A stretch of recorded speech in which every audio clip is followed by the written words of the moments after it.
Hi dear students, ഇന്ന് നമ്മൾ financial അക്കൗണ്ടിങ്ങിൽ വളരെ ഇമ്പോർട്ടൻ്റ് ആയിട്ട് പരീക്ഷയ്ക്ക് ചോദിക്കുന്ന ഒരു ടോപ്പിക്കാണ് ഫർഫീച്ചറും സറണ്ടർ ഓഫ് ഷെയറും തമ്മിലുള്ള വ്യത്യാസം. ഫർഫീച്ചർ എന്താണെന്നുള്ളത് നമുക്കറിയാം. കഴിഞ്ഞൊരു വീഡിയോയിൽ അത് ഡിസ്കസ് ചെയ്തിട്ട് എന്താണ് ഫർഫീച്ചർ എന്ന് പറയുന്നത്.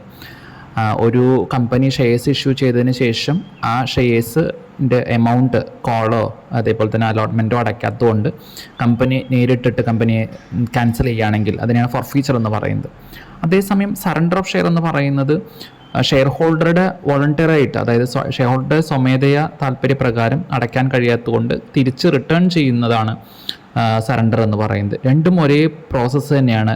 കമ്പനിയുടെ ഷെയർസ് തിരിച്ച് കമ്പനിക്ക് കൊടുക്കുന്നതാണ്. പക്ഷെ ഒന്ന് കമ്പനി നേരിട്ട് ചെയ്യുന്നു, മറ്റത് ഷെയർ ഹോൾഡർ ചെയ്യുന്നു എന്നുള്ളതാണ് വ്യത്യാസം. അപ്പോൾ ആ ഡിഫറൻസ് നോക്കിക്കഴിഞ്ഞാൽ അറിയാൻ പറ്റും, നിങ്ങൾക്ക് കാണാൻ പറ്റും. It is made by company. Forfeiture എന്ന് പറയുന്നത് കമ്പനിയാണ് ചെയ്യുന്നത്, പക്ഷേ സറണ്ടർ എന്ന് പറയുന്നത് it is made by share ഹോൾഡറാണ്.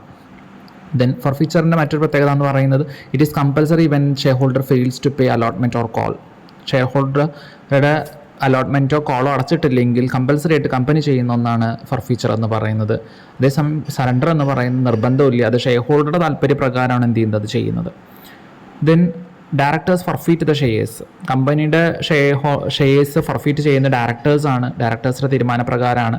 ഏതെങ്കിലും ഷെയർ ഹോൾഡേഴ്സ് ഡിഫോൾട്ട് വരുത്തുകയാണെങ്കിൽ അവരുടെ ഷെയർസ് തിരിച്ച് മേടിക്കുക എന്നുള്ളത്, അല്ലെങ്കിൽ തിരിച്ച് ഫർഫീറ്റ് ചെയ്യുക എന്നുള്ളത്.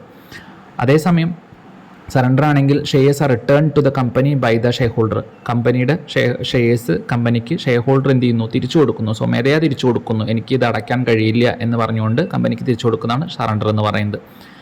അതേപോലെ തന്നെ ഫർഫീച്ചർ എന്ന് പറയുന്നത് it is carried out by the directors compulsorily. Directors compulsory ആയിട്ട് ചെയ്യുന്നതാണ് ഷെയർ ഹോൾഡേഴ്സ് അടച്ചിട്ടില്ലെങ്കിൽ ആ ഷെയർസ് ഫർഫീറ്റ് ചെയ്യുക എന്ന് പറയുന്നത്, അല്ലെങ്കിൽ ക്യാൻസൽ ചെയ്യുക എന്ന് പറയുന്നത്. അതേസമയം സറണ്ടർ എന്ന് പറയുന്നത് it depends on the shareholders will, shareholder താല്പര്യമാണെന്നുള്ളത്. അപ്പം മെയിനായിട്ടുള്ള വ്യത്യാസം എന്ന് പറയുന്നത് ഒന്ന് കമ്പനി നേരിട്ട് ചെയ്യുന്നു, മറ്റത് ഷെയർ ഹോൾഡർ സ്വമേധയാ ചെയ്യുന്നു എന്നുള്ളതാണ്.